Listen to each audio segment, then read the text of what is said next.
Hello everyone, welcome to my channel. Today video I will try to explain how we can enable BitLocker on our drives. Let's start. We have different drives in our system.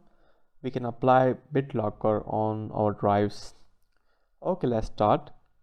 Right click on your drive and click on turn on BitLocker.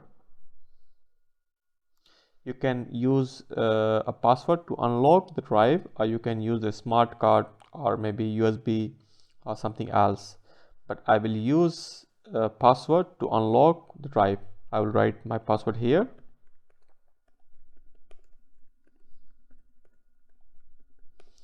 Now I will click next.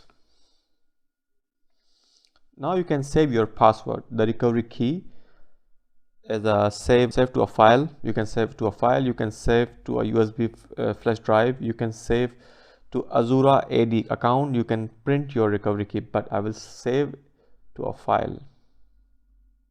Now I can save my drive, my key on desktop. Okay, and save.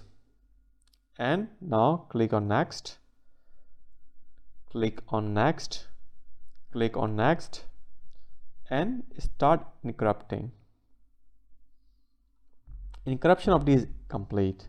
Now you can see that our drive have a lock and this drive is secure. Now if you lost your laptop and someone stole your laptop, they cannot access your data. Okay, thanks for watching my video. If you like my content, give a thumbs up. Thank you.